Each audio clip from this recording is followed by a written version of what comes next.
8 पटरानियों में भगवान जो सबसे ज्यादा किसी के पास रहते तो वो है रुक्मणी, क्योंकि रुक्मणी स्नेह की मूर्ति है, भक्ति की मूर्ति है, दया की मूर्ति है। एक बार सत्यभामा कहती भगवान मेरे घर आओ, पर भगवान सत्यभामा के घर ना जाकर रुक्मणी के घर चले गए, क्योंकि पहला निमंत्रण रुक्मणी के घर से आया था। यह उस समय की बात है जब सारी रानियां उपवास रख रही, भगवान के दर्शन पहले कौन करे। भगवान चले गए रुक्मणी के घर, तो सत्यभामा को क्रोध आया। पता नहीं कहां से नारद जी चले आए। नारद जी से कहने लगी महाराज मैं बड़ी उदास हूं, मेरी उदासी का कोई उपाय बताओ। नारद जी कहने लगे क्या उदासी है, अपने दुख का कारण बताओ। सत्यभामा कहने लगी एक ही दुख है, क्या कि स्वामी सोतन के घर ना जाए, स्वामी सोतन के घर ना जाए, मेरे घर पर रहे। नारद जी कहने लगे अपने पति का दान करोगी? अगर अपने पति का दान कर दो तो स्वामी तुम्हारे रहेंगे। वाह नारद जी वाह, ढूंढा खूब उपाय, आपसे तो बस राम बचाए। मैंने कहा कि सोतन के घर ना जाओ और आप कहते हो दान कर दो, दान करके क्या वापस मिलेंगे?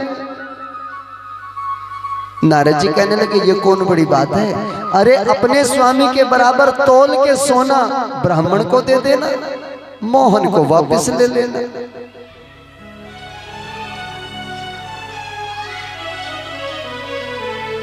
इतना सुनते ही सत्यभामा तो उछल पड़ी।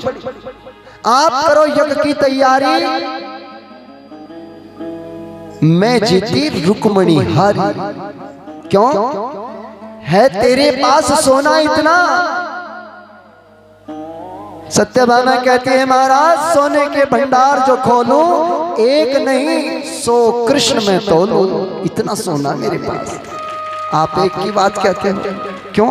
क्योंकि मणि है ना, रोज सोना देते हैं। सोने के भंडार जो खोलूं, एक नहीं 100 कृष्ण में तोलूं। अब महाराज यज्ञ किया गया और यज्ञ में सत्यभामा ने अपने पति का ध्यान किया, अपने पति का दान किया और नारद जी से पति वापस लेने लगी।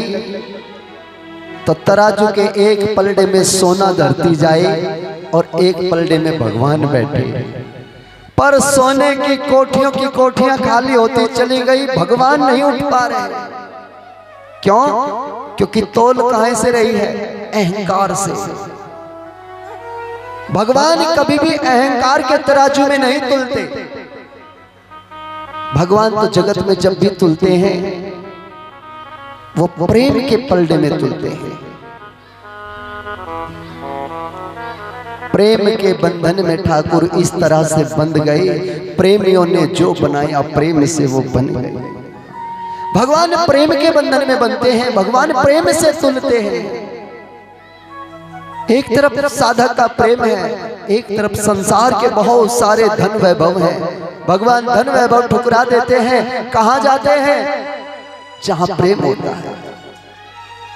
द्वारिकाधीश भगवान दुर्योधन को मनाने गए, शांति दूत बनकर के गए, तो दुर्योधन ने सोने की थाली में, सोने के बर्तनों में सुंदर सुंदर मेवे लगा करके भगवान के भोजन के लिए रखे। क्या भगवान ने खाए? नहीं खाए। क्यों? क्योंकि वहां सोना तो था, वहां मेवे तो थे, वहां भोजन तो था, पर भाव नहीं था। वहीं भरी सभा में खड़े होकर के कह दिया भैया भोजन 2 जगह होता है। क्या? या तो खाने वालों को भूख बहुत ज्यादा लग रही हो तो मान अपमान ना देखे बस खा ले, और या खिलाने वाले में इतना भाव हो कि चाहे हम थके हुए क्यों ना हो फिर भी उसके भाव के सामने टूट करके हम 2 रोटी खाई ले। पर यहाँ दोनों ही चीज नहीं। ना तो मैं भूखा हूं और ना तुम्हारे अंदर भाव है, इसलिए मैं तेरे घर का भोजन नहीं करूंगा। वैसे भी मेरा आज का भोजन विदुर जी के यहाँ है, मैं विदुर जी के घर जाकर के भोजन करूंगा। एक सैनिक दौड़ा दौड़ा विदुर जी के घर गया। विदुर जी सुबह सुबह का समय भजन करके उठे ही थे। जंगल में दूर कुटिया थी किसी छोटे से गांव में। विदुर जी को जाके कहा, रे महाराज आपने किस दिन भगवान को निमंत्रण दिया था, हमें बताया भी नहीं, भगवान तुम्हारे घर भोजन करने आ रहे हैं। विदुर जी ने विदुरानी से कहा, विदुरानी हमारे भाग्य खुल गए, आज द्वारिकाधीश भगवान खुद हमारे घर चल के आ रहे हैं। अरे जरा साफ सफाई कर ले, थोड़ा झाड़ू चौका लगा ले। विदुरानी डांट लगाने लगी, घर में कुछ भी नहीं रखा, आज अपने कन्हैया को क्या खिलाऊं, जल्दी जाओ बाजार से कुछ ले आओ। विदुर जी दौड़े बाजार की ओर और विदुरानी भगवान का इंतजार कर रही है, स्नान ध्यान कर रही है, प्रभु को बुला रही है कि मेरी अखियां करे इंतजार सावरे, मेरी पलकों का घर तैयार सावरे, पलकों का घर। बोलना पड़ेगा सभी को क्योंकि भगवान को तो बुलाना है ना। ये मेरी अखियां करे इंतजार सावरे, पलकों का घर तैयार सावरे। आओ भाव से बुलाओ भगवान को। पलकों का घर तैयार सावरे, पलकों का घर तैयार सावरे, मेरी अखियां करे इंतजार सावरे, हो अखियां करे इंतजार सावरे, कि पलकों का घर तैयार सावरे, पलकों का घर तैयार सावरे। ओ मेरी अखियां करे, मेरी अखियां करे इंतजार सावरे, मेरी अखियां करे इंतजार सावरे, पलकों का घर तैयार सावरे, पलकों का घर तैयार सावरे।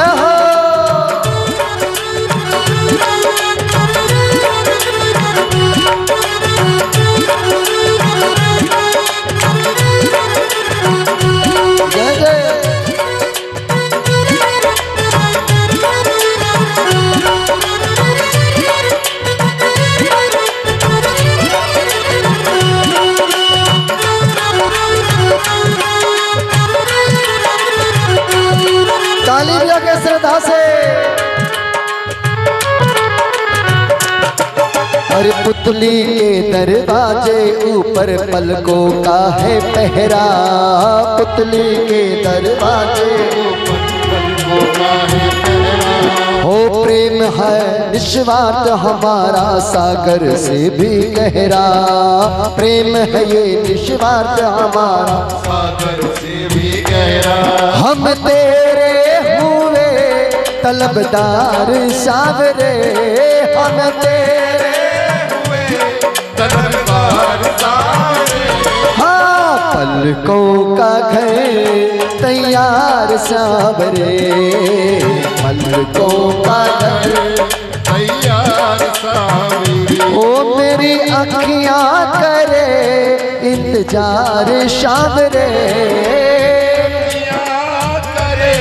इंतजार सावरे। हाँ हाँ पलकों का घर तैयार सावरे, पलकों का घर तैयार सावरे। जय हो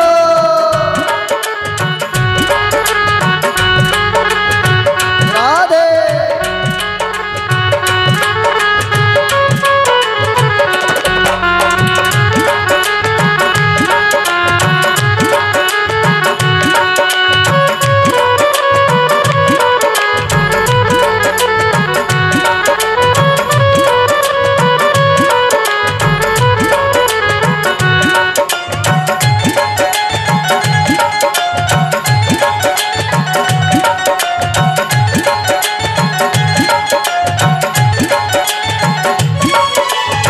और विदुरानी कहती है प्रभु अरे महलों जैसे ठाट नहीं घर देखन को तो आओ, महलों जैसे ठाट नहीं घर देखन को तो आओ। अरे रहना चाहो कम से कम आ जाओ, तुम आ जाओ, रहना ना चाहो तो हमसे जाओ तुम आ जाओ। मोहित दिल से करे मनोहार शावरे, मोहित दिल से करे मनोहार सावरे। हाँ पलकों का घर तैयार सावरे, पलकों का घर तैयार सावरे। ओ मेरी अखियां करे इंतजार शावरे, अखियां इंतजार सावरे। हाँ हाँ पलकों का घर तैयार शावरे, पलकों का घर तैयार सावरे। ओ पलकों का घर तैयार सावरे, पलकों का घर तैयार शावरे। बोले बाकी बिहारी लाल की। और तुरंत भगवान ने आवाज लगाई काकी। विदुरानी ने दौड़ के दरवाजा खोला, देखा सामने भगवान जी खड़े, हाथ पकड़ा अंदर ले गए। कहाँ बिठाऊं अपने कन्हैया को, कभी इधर बिठाए कभी इधर बिठाए कभी इधर। चौके पर बिठाना चाहती है पर भूल गई चौका सुलटा रखना, चौका उल्टा रख दिया और भगवान जी उल्टे ही चौके पर बैठ गए। विदुर जी को याद करने, न जाने जहां जाते हैं वहीं रम जाते हैं, लगे होंगे किसी से बातें करने, बस कोई सत्संग करने वाला मिल जाए सब काम भूल जाते। थोड़ा सामान लेने भेजे थे, अब तक लौट के नहीं आ रही, कब सा मेरा कन्हैया बैठा है। दौड़ी दौड़ी गई, आंगन में केले के पेड़ खड़े थे, पके पके केले तोड़ के लेके आई। अरे कन्हैया, अरे हम कब से इंतजार करें, तू इतने दिनों में आया। हाँ काकी मुझे क्षमा करना, बड़ा लेट हो गया आने में। बातें करे भगवान को निहारे, केले का छिलका उतारा और फली तो कूड़े में डाल दी, छिलका भगवान को दे दिया। और भगवान जी भी विदुरानी को निहार रहे हैं, बातों लगे हैं और छिलका ही चबा रहे हैं।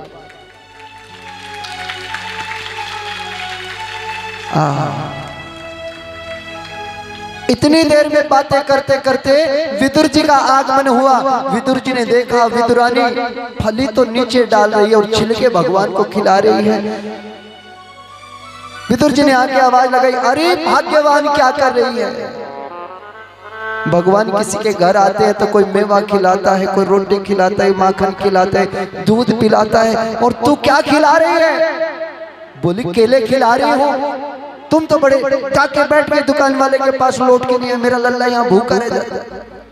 विदुर जी हंसने लगे, तू बावली हो गई है, तू भगवान को केला नहीं छिलका खिला रही है। विदुरानी ने देखा अपने हाथ में छिलका, माथे पे हाथ मारा, हे भगवान मेरी बुद्धि बूढ़ी हो गई है। तोड़ पड़ी रोती हुई, मेरा नारायण मेरे घर आया और मैं क्या खिला रही। महाराज विदुर जी हंसने लगे। विदुर जी ने केला उठाया और केला उठा के छिलका उतार के केले पर नमक लगा करके बढ़िया सुंदर मसाला और भगवान को दिया। लो कन्हैया अब पाओ, तुम्हें भी एक बार नहीं कहा कि छिलका खिला रही हो। भगवान जी हंस के केला खाने लगे। जब भगवान जी केला खाने लगे तो विदुर जी के मुख से निकल गया, देखो अब आया होगा स्वाद, अब बना केला बढ़िया। पर भगवान कहने लगे इतना नहीं आया जितना छिलके में आ रहा था, छिलके में ज्यादा स्वाद था। भाव चाहिए भगवान को मनाने के लिए, भगवान को रिझाने के लिए। सत्यभामा ने सारा सोना लगा दिया पर भगवान नहीं ले, टस से मस ना हो। तब रुक्मणी के पास गई, रुक्मणी मेरी भूल भुला दे, मुझे मेरे सांवरे से मिला दे। क्या हुआ सत्यभामा? सब हाल कह सुनाया। बहना मुझसे बड़ा पाप हो गया, मैंने भगवान को दान कर दिया और अब तो मैंने अपना सारा सोना तोल दिया पर भगवान ना उठ रहे। रुक्मिणी गई नारद जी के पास, हाथ जोड़ के कहने लगी, महाराज आपने जिन स्वामी का दान किया है उनकी अकेली पत्नी नहीं है, उनकी तो 8 रानी है।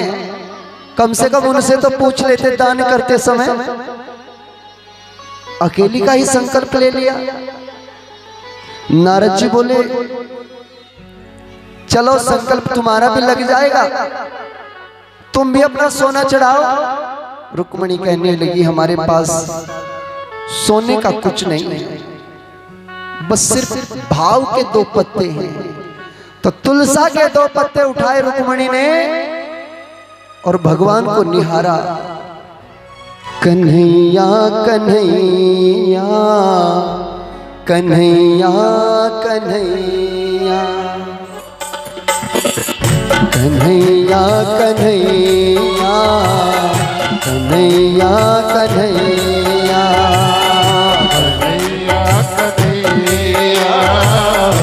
कन्हैया कन्हैया। लाज तू रखना मोरी बंसी बजैया। कन्हैया कन्हैया कन्हैया कन्हैया कन्हैया कन्हैया कन्हैया कन्हैया।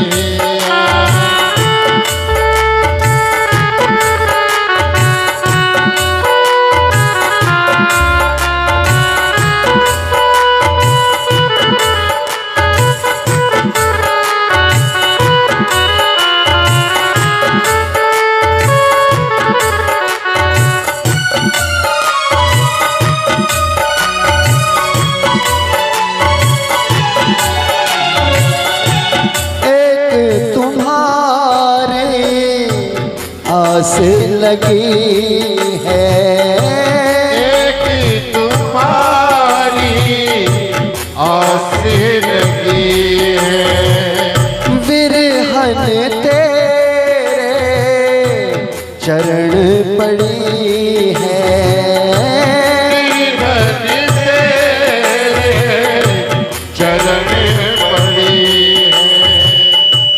द्वार तुम्हारे आओ न आओ, तुमको बस अब ना ही बनाओ। लाज तू रख ले मेरी बाके बनिया। कन्हैया कन्हैया